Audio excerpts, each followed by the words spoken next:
I shall go down in prosperity for showing my posterior eye. But I didn't show it, it was my girlfriend's painting. This is called perspective. From this perspective, my uncle appears so small, as if death had placed him at the wrong end of a telescope. But I am not taken in by this illusion. See him in my mind's eye, drawn from memory, like an overspilling bucket winched from a well, bursting at the seams with life, towering over death, looking pale and insignificant. I held in the big strength of his tenderness, the sun his smiling, the weather his laughter, the wind his stories, ruffling my hair with his breath. This is called the instruments of maths. The instruments of maths scattered, here a protractor by degrees, measuring an impossibility of, there a ruler, lost in the distance. Both compass and divider lie beside her, an inky chewed eraser, a packed lunch still intact, fluorescent pink, covered in hearts and flowers, customary schoolgirl stuff. The same name again and again, now obsessively hidden within, now blazoned forth in each heart with a flourish. New mobile, face cracked, with new ringtone, Lady Gaga. The car stripped now of its speed, tame beside her, blood invisible on its redness, a sobbing escaping the gathered crowd, like an innocent balloon escaping the hand of a child. This is called Being Dinner. I had to explain to my year 9s and year 8s how I got the title of a previous poem called Here I Am. So this explains that title. She vanishes into the kitchen. Soon it is quiet, too quiet for my little mouse not to be up to something or other. Tilly, where are you?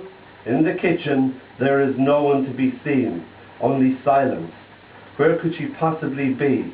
A voice invisible calls, here I am. All I can see is I can't see her, until a cupboard door kicks itself open. She lies curled up on the dinner plates, her curls resting in soup bowls. I sleepies, she sighs. You look delicious, I smile. I could just eat you up. She laughs as I salt and pepper her, get knife and fork, pretend to munch her. Needs a little ketchup, I suppose. I put a little dollop on her nose. She licks it off. I like being dinner, she giggles.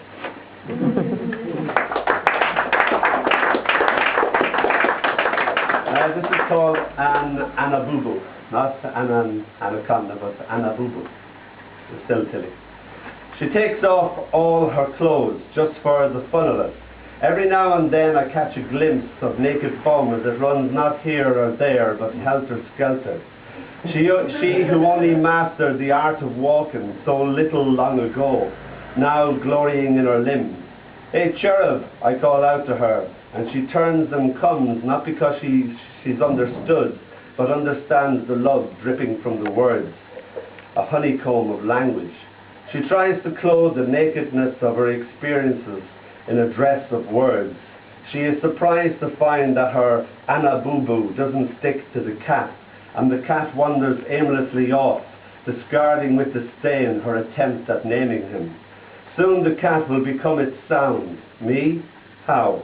Then finally make it to being cat, just like that. It's a long journey into knowing.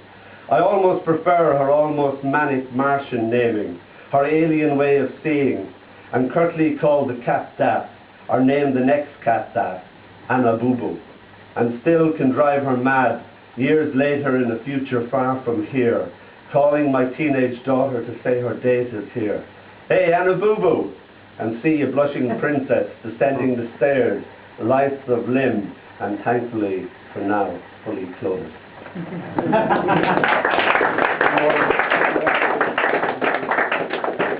This is called Star and Starfish.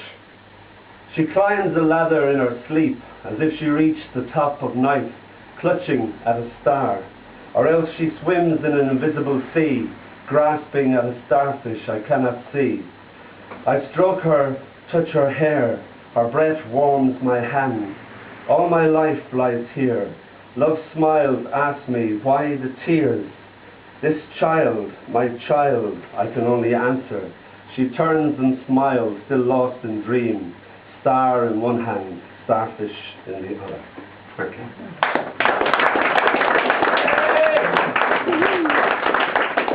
Well, Dempsey. So basically, if you're still filming, you basically did the equivalent of some kind of paparazzi voyeur on him, but with paint. So I'm taking a photograph, which is trickier. Yeah. To be fair. It was in the name of literature, so I could write a poem called Sun Worship. And you did paint pants on him as well, didn't you? I did put the pants on afterwards, so I could show people.